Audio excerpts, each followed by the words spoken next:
I sat in my favorite recliner with my 9mm in my hand, waiting for the lovers to come down the stairs from my bedroom once they finished their rounds of their intimate activity. I'd moved my recliner from my den and placed it at the foot of the stairs, so it was just out of sight from those descending until they reached the last step. They were so wrapped up in their passion that they didn't hear a thing. Having returned early from a business trip attempting to surprise my wife Irene with a vacation to Hawaii, I was surprised to find on entering my house men's and women's clothes thrown on the floor leading to the stairs and on up the stairs, apparently thrown off in their frenzy to get to the master bedroom ASAP. While waiting, I called my partner who covered the criminal law cases for our law firm and told him what I'd found when I got home and that I'd need to be bailed out of jail later tonight. He said he'd meet me at the station and not to kill anyone. I laughed and said I'd try not to. I located Irene's lover's pants and got his wallet with his ID, credit cards, and pictures of his wife and children. Then I got his phone, which he had tossed on the coffee table. Out of habit, I suppose, indicating this was not a one-time occurrence, and I called his home while I waited. Seems I wanted some company, someone to talk to who would understand the pain of betrayal I was feeling as I waited for the coming confrontation. The phone rang 3 times before finally being answered by a very irate female, well, it was almost 1 a.m., screaming, "Jeffrey, where the hell are you, you sorry bastard? Today is, well, now yesterday was, your daughter's 5th birthday, and you broke her heart, you sob. One more time and I swear I'm gonna divorce you." "I'm sorry to have awakened you, Mrs. Connor," I replied. "I didn't realize the hour. Jeffrey is very busy right now, so I'll have to pass along your message a little later." "Just who are you and how did you get Jeffrey's cell?" she finally asked. "My name is Ronald Kelly and I found his cell phone tossed on my coffee table when I came home early from a business trip," I replied. "Kelly, you say? You wouldn't be Irene's husband, would you? She's Jeffrey's secretary," she asked. "Yes, guilty as charged, I'm afraid. And my soon-to-be ex-wife appears to be much more than just a secretary to Jeffy boy," I replied. She didn't seem to catch the end of my statement and said, "I don't care how busy he thinks he is. You get him on the phone right goddamn now, or tell him not to bother coming home ever again." "Oh, Mrs. Connor, I don't think he will be able to come to the phone soon, much less come right home. You see, he'll have to wait until the ER doctors finish sewing him back up after I shoot his sorry back shortly for sleeping with my wife in my house in my bed." Needless to say, I'm more than a little irritated with Jeffy boy and my soon-to-be ex-wife, I stated calmly. "What did you say?" she screamed. "Yes. At this very moment, they are upstairs having intimate relations. Well, what little brains they have left, and I just didn't have the heart to go up and shoot them as it would really mess up my bed. Besides, I'm so mad at them right now that I might miss aim and end up killing them both. So I'm waiting downstairs for them to finish and come down for something to drink. Irene always likes to have something to drink after a vigorous, intimate session," I said. "Oops, I've got to go now. I think I hear them coming down the stairs. If I can, I might let Jeffy boy call you soon, so stay by the phone. At the very least, I'll have Irene call you about which hospital the ambulance takes him to."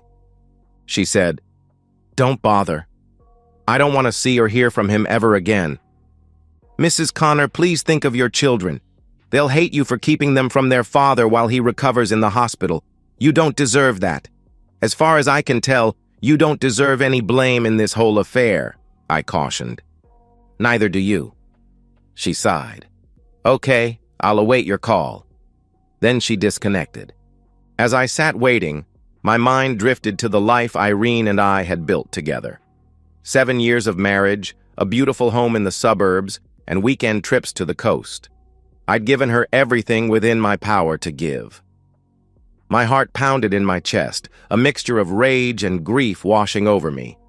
Every moment we'd shared now seemed tainted. Every "I love you" she'd uttered while I was away on business trips now felt like poison in my veins. The betrayal cut deeper than any knife could. I glanced at the framed wedding photo on the wall. We'd looked so happy then. Was it all a lie? Had she ever loved me at all? My hand tightened around the 9mm as I heard movement upstairs. The cold metal against my palm reminded me of the choice I'd already made. There would be consequences for both of them, not just tonight, but for years to come. I was going to make sure of that. Irene lay recovering from Jeffrey's love for the third time tonight, and she thought she heard someone talking downstairs. "Jeff, did you just hear something?" she asked. Jeffrey was so engrossed in his own admiration of his prowess to charm these stupid married secretaries that he had heard nothing but his own hand patting himself on his back. "No, Irene, I heard nothing." But now listening, it did seem like he heard someone's voice, though it was very muted. "Yeah, not sure what it is, but I think I do hear something, though." "Oh, it's probably just the answering machine recording a call from Ron," Irene responded. "What's that jerk doing calling after 1 a.m. in the morning? Doesn't he have any sense at all?" Jeff said. "Is it that late already? Ron never calls after 10 p.m. He doesn't like to wake me in the middle of the night. It must be some kind of emergency for him to call so late." Irene got up, put on her robe, and walked out to check the answering machine for the message. Jeffrey, being God's gift to all women, didn't bother with Ron's robe and simply followed Irene downstairs in the nude. If nothing else, he'd drink some of Ron's Glenlivet. He'd grown to really like Ron's favorite scotch, along with being intimate with his wife. Jeffrey smirked to himself as he followed Irene. He'd been sleeping with Ron Kelly's wife for months now, drinking his premium scotch and using his bed. There was something thrilling about taking what belonged to another man, especially a high-powered attorney like Ron. In Jeffrey's mind, Ron was just another uptight suit who didn't know how to properly satisfy a woman like Irene. As vice president of operations at Meridian Corporation, Jeffrey was used to getting what he wanted. When Irene had started as his executive assistant 6 months ago, he'd targeted her immediately. The wedding ring on her finger had only made the conquest more appealing. It had taken some effort, casual touches that lingered too long, late nights at the office, compliments on her appearance that crossed professional boundaries, but eventually she'd given in. The first time had been after hours in his office when she crossed the line. The thrill of the forbidden had been intoxicating for both of them. From there, it had escalated to hotel rooms, and finally to her marital bed while her husband was away. "Ron's never going to find out," he'd assured her time and again. "He's too busy with his cases to notice." As Irene reached the bottom of the stairs, she realized something was wrong and stopped so short that Jeffrey ran into her, and they both almost fell to the floor. Jeffrey was about to yell at Irene for almost tripping him when suddenly the living room light came on and they saw Ron sitting in his chair not 5 feet away from them. Irene screamed, and Jeffrey lost all the color in his face as they both saw the 9mm in Ron's hand pointed at the two cheaters. The blood drained from Jeffrey's face as he stared at the barrel of the gun. His heart hammered in his chest, and he suddenly felt very naked and very vulnerable. This wasn't how this was supposed to go. Ron was supposed to be in Chicago for another 2 days. "Ron, it's not..." Irene stammered, but she knew by the look in Ron's eyes that her life with him was over. "Shut up, you stupid cheating woman," I calmly told Irene. She dropped down to the floor as I turned to Jeffy boy. "Well, at least I won't have to buy a new robe, Jeffy boy. I guess I should thank you for that much. Of course I will have to get new sheets, a new bed, and a new wife, but you can't have everything. Right, Jeffy boy." Jeff began to back up, thinking of some way to escape when I shot around into the banister to halt his retreat. The gunshot reverberated through the house, splintering wood from the banister and sending it flying in all directions. Irene screamed and covered her ears, while Jeffrey froze in place, his eyes widening in terror. A small trickle of urine ran down his leg as his bladder released involuntarily. "Damn, now I have to get a new banister too. You're getting to be expensive, Jeffy boy, but don't leave now on my account. We have so much to discuss, so much to settle, and so little time. You are going to owe me so much for sleeping with my unfaithful wife, and we need to reach a settlement right now." I turned to my dearly beloved. "How long, Irene?" "How many times has he been with you?" "I know of at least 3 times tonight, alone. Of course, I don't know when you two started tonight or when you started being unfaithful with him, so there will be many, many more, I'm sure." I asked a crying Irene. "And Irene, don't even think of lying to me." Irene could tell from the calm manner that I was showing them that I was indeed serious as a heart attack and would show the 2 cheaters no mercy. They would be lucky to get out of here alive, as I am very vindictive when wronged. 6 months, Ron. We've been sleeping together behind your back every trip for 6 months. I have no idea how many times Jeffrey's been with me. And, no, we did not use protection, Irene replied. God, it sounds so cheap discussing it like this. 6 months, my, and no protection? Were you trying to get pregnant? She was shaking her head no as I turned to Jeffrey and said, So Jeffy boy, no protection? Do I need to get tested for STDs? Oh, of course I do. You don't think I will take your word for it, do you? Irene's not the only stupid secretary you're sleeping with now, is she? Come on, Jeffy boy, be honest. Jeffrey said nothing. He was beginning to feel decidedly self-conscious standing there at the bottom of the stairs in the nude, facing a madman with a gun pointed directly at his private parts.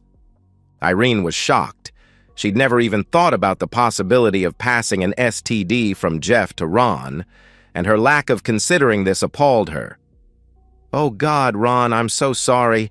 I didn't even think of STDs, but I have been taking birth control pills throughout. Such a thoughtful little unfaithful wife you are, my dear. Oh, I guess you're not my dear anymore, are you? Haven't been for at least 6 months. Is Jeffy boy the first, or have there been more before him? I asked. Jeff's the only one I ever cheated on you with. You have to believe I love only you, Ron. This is just physical, she said. No, Irene, I don't have to believe anything you say, and it's not just physical, it's everything. Furthermore, I don't believe you could possibly love me. You've destroyed our marriage, my trust, and my self-respect. You've broken your marriage vows, denied me any chance of having children with you, and you may have destroyed my health as well as your own through thoughtless, unprotected intimacy with this sorry poss. That's what it is, Irene, I screamed. The pain in my voice cut through the room like a knife. 7 years of marriage reduced to this sordid scene. The Hawaii tickets in my pocket, meant to be a surprise for our anniversary next week, now felt like a cruel joke. I turned back to Jeffy boy. Now, just what do I do with you, Jeffy boy? I paused for effect. Well, let's see. For starters, I'm suing you for alienation of affection resulting in my upcoming divorce of the unfaithful woman I was married to. Then, I'm suing your company and your board of directors, along with your parent company and their board of directors for failure to enforce your company morals clauses. Still, that's not the best part. I've saved the best for almost last. At this, I tossed Jeffy boy his cell phone. I had an enlightening discussion with your wife while I waited for you two to finish your intimate activities. By the way, you really shouldn't treat your daughter like dirt. It was her birthday yesterday and you missed it just so you could sleep with my wife. Call your soon-to-be ex home, jerk. Oh no, Ron, you didn't, cried Irene. Oh yes, I did, I replied. By the way, Irene, did you bother to tell Jeffy boy here what I do for a living? She shook her head no. I continued. Well, Jeffy boy, I'm one of the top 3 divorce lawyers in this state, and the other 2 work for me. You can be assured that I'll make sure that your wife has adequate representation in her divorce suit against you, and we won't charge her a red cent. Jeffrey turned away from me to go make his call as I continued. You, on the other hand, Jeffy boy, will be paying through the rear, literally. And I shot Jeffrey in his right buttock. He fell to the floor crying like a little baby, screaming, You shot me! You shot me! Over and over. You're lucky I didn't kill you, you jerk! I yelled back. I looked at a shocked Irene as I called 911 for the police and an ambulance. I had already contacted my firm, and my criminal defense lawyer was already on his way. As I hung up my cell, I told Irene, "When the ambulance arrives, get the name of the emergency room hospital they are taking your lover to, and be so kind as to call his wife and let her know. That way she can see to it that his children can see him as he recovers in the hospital. It's the least you can do after ruining their lives through your adultery." Irene just hung her head and said nothing. The holding cell at the county jail smelled of sweat, disinfectant, and desperation. I sat on the cold metal bench, my back against the concrete wall, waiting for Dave Harrington, my law partner and friend of 20 years, to arrange my bail. My right hand still felt the phantom weight of the 9mm. I'd surrendered it willingly to the officers who responded to my 911 call. They'd been professional, almost sympathetic once they pieced together what had happened. "Kelly," a guard called, swinging the cell door open, "your attorney's here. Bail's been approved." Dave waited for me in the processing area, his suit immaculate despite the early hour. He'd always been the most put together of our partnership, even in crisis. "Ron," he said, clapping a hand on my shoulder, "let's get you home." "Is there anything left of it?" I asked. "The house is fine. Irene's gone. I sent Marshall and 2 paralegals over to make sure she took only what was hers. The prenup is ironclad. You know that better than anyone since you wrote it." In the car, Dave filled me in on what had happened after I was taken away. Jeffrey Connor was treated and released from County General. Flesh wound, nothing serious physically. His wife showed up at the hospital with divorce papers already in hand. And Irene? Moved in with her sister for now. Her lawyer called mine an hour ago. She's not contesting the prenup. "Smart move," I said, staring out the window as the city passed by in a blur. "She'd lose, and she knows it." I nodded. The legal battle ahead would be brutal, but it was familiar territory. In the courtroom, I would regain some measure of control that had been stolen from me tonight. "Take me home, Dave," I said. "I need a shower and about 12 hours of sleep before we start dismantling Jeffrey Connor's life." 3 days later, Dave arrived with breakfast and a leather portfolio bulging with papers. He'd been busy.